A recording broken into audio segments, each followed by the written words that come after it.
कानून की जानकारी आपका अधिकार। हेलो फ्रेंड्स, मैं प्रगति गुप्ता स्वागत करती हूँ आपका आज की इस इंफॉर्मेटिव वीडियो में। आपने न्यूज में हमेशा सुना होगा एक नया एक्ट आ गया, एक नया बिल इंट्रोड्यूस हो गया, ये रूल्स, ये रेगुलेशंस। इन वर्ड्स का एक्चुअल मीनिंग क्या है? मैंने लॉ ग्रेजुएट्स देखे हैं जिनकी लॉ की डिग्री कंप्लीट हो गई पर उन्हें आज तक इन वर्ड का मीनिंग नहीं पता। तो आज के वीडियो में हम समझेंगे draft, bill, act, ordinance, rules और रेगुलेशंस क्या होते हैं। शुरू करते हैं, पर इसे समझने से पहले हमें यह समझना होगा कि हमारे देश को चलाता कौन है। हमारे देश को चलाती है गवर्नमेंट ऑफ इंडिया। अब गवर्नमेंट ऑफ इंडिया कोई पर्सन तो है नहीं। गवर्नमेंट ऑफ इंडिया के 3 पार्ट्स हैं, legislative, executive and judiciary. Legislative में आते हैं प्रेसिडेंट, लोकसभा एंड राज्यसभा।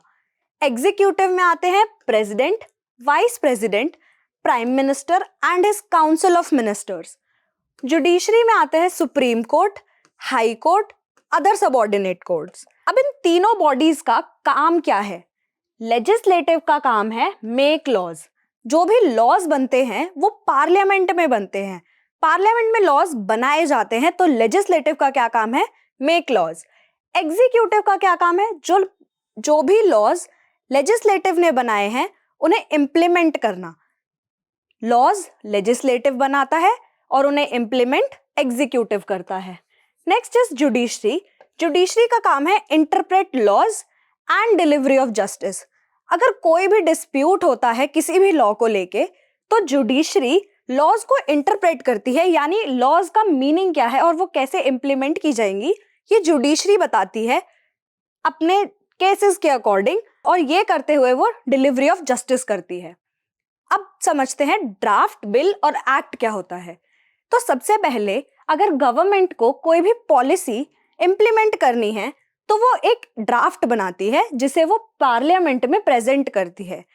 जैसे ही वो एक ड्राफ्ट पार्लियामेंट में प्रेजेंट होता है वो बन जाता है एक बिल। अब इस बिल के ऊपर डिस्कशन किए जाते हैं और वोटिंग होती है।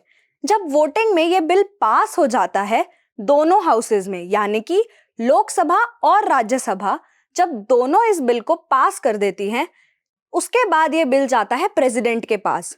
प्रेसिडेंट के पास 3 चॉइसेस हैं, या तो वो इस बिल को पास कर सकते हैं, या तो वो इस बिल को अपने पास रख सकते हैं, या तो वो इस बिल को वापस भेज सकते हैं कि आप दोबारा से इसको रिव्यू कीजिए। अगर प्रेसिडेंट भी इस बिल को पास कर देते हैं, यानी कि दोनों हाउसेस लोकसभा और राज्यसभा ने पास कर दिया और प्रेसिडेंट ने भी अपना असेंट दे दिया, तो ये बिल प्रमोट होके बन जाता है एक एक्ट। अब दोबारा से समझते हैं। सबसे पहले एक ड्राफ्ट, फिर बनता है बिल, उसके बाद ये पास हो जाता है तो बनता है एक्ट।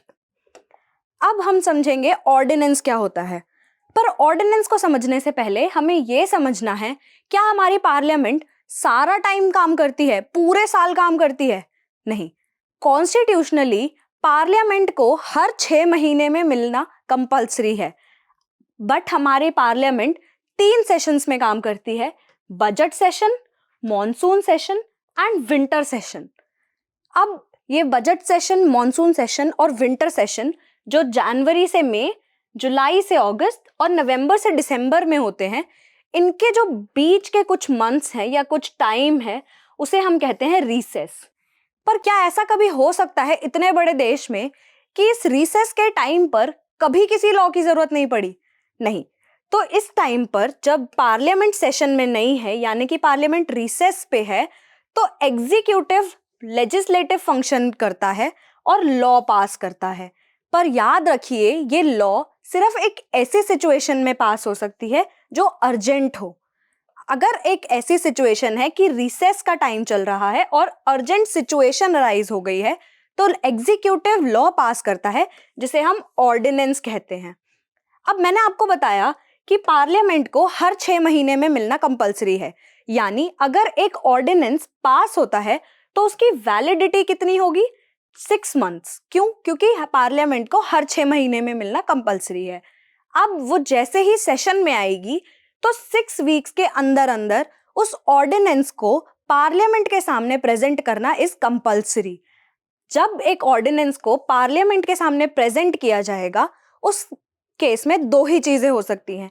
या तो पार्लियामेंट उस ऑर्डिनेंस को पास कर देगी, अगर पार्लियामेंट उस ऑर्डिनेंस को पास कर देती है तो वो बन जाता है एक एक्ट, जिस तरह से हमारा Jammu and Kashmir reorganisation act pass किया गया था। अगर पार्लियामेंट उस ऑर्डिनेंस को पास नहीं करती तो वो वहीं निरस्त हो जाता है, डिसमिस हो जाता है और उस ऑर्डिनेंस की वैलिडिटी वहीं खत्म हो जाती है। अब हम समझते हैं रूल्स और रेगुलेशंस क्या होते हैं। मैंने आपको बताया कि लेजिस्लेटिव का काम है लॉज बनाना, एग्जीक्यूटिव का काम है उन लॉज को इम्प्लीमेंट करना। अब वो जो लॉज लेजिस्लेटिव ने बनाए हैं और जिन्हें एग्जीक्यूटिव इम्प्लीमेंट करने वाला है, उन्हें लोगों पर किस तरह से इम्प्लीमेंट किया जाएगा, उसके लिए बनाए जाते हैं रूल्स, जिन्हें कौन बनाता है? एग्जीक्यूटिव। यानी कि लॉज बनाना लेजिस्लेटिव, लॉज कैसे इंप्लीमेंट होंगे एग्जीक्यूटिव, और उन लॉज को इंप्लीमेंट करने के कुछ स्टैंडर्ड्स जिन्हें हम रूल्स कहते हैं वो बनाता है एग्जीक्यूटिव। अब कुछ ऐसे एक्ट भी होते हैं जिनमें कुछ स्टैट्यूटरी बॉडीज फॉर्म होती हैं, जैसे RBI, SEBI, press council of India, और भी बहुत सारे ऐसे एक्ट होते हैं जिनमें स्टैट्यूटरी बॉडीज बनती हैं। उन स्टैट्यूटरी बॉडीज के कुछ अपने स्टैंडर्ड्स और कुछ अपने रेगुलेशंस होते हैं कि वो किस तरह से काम करेंगी, उन एक्ट को अपने ऊपर कैसे इम्प्लीमेंट करेंगी। तो वो जो स्टैट्यूटरी बॉडीज होती हैं वो खुद के लिए कुछ स्टैंडर्ड्स बनाती हैं जिन्हें हम रेगुलेशंस कहते हैं। तो अब एक क्विक रिकैप कर लेते हैं। लेजिस्लेटिव का काम लॉज बनाना, एग्जीक्यूटिव का काम उन लॉज को इम्प्लीमेंट करना, उन लॉज को किस तरह से इम्प्लीमेंट किया जाएगा, रूल्स के फॉर्म में, और जो कुछ ऐसे एक्ट जिनमें एक स्पेसिफिक बॉडी बनती है जिन्हें हम स्टैट्यूटरी बॉडीज कहते हैं, उन स्टैट्यूटरी बॉडीज को फॉर्म करने के कुछ स्टैंडर्ड्स जो रेगुलेशंस के फॉर्म में बताए जाते हैं कि वो किस तरह से फंक्शन करेंगी। तो आज की इस वीडियो में आपने समझा कि एक्ट, बिल, ऑर्डिनेंस, रूल्स और रेगुलेशंस क्या होते हैं। और भी ऐसी इंफॉर्मेटिव वीडियोस मैं आपके लिए लाती रहूंगी, क्योंकि कानून की जानकारी आपका अधिकार। मुझे कमेंट सेक्शन में लिखकर जरूर बताएं आप अगली वीडियो किन टॉपिक्स पर चाहते हैं। मैं प्रगति गुप्ता आपका धन्यवाद करती हूँ। जय हिंद, जय भारत।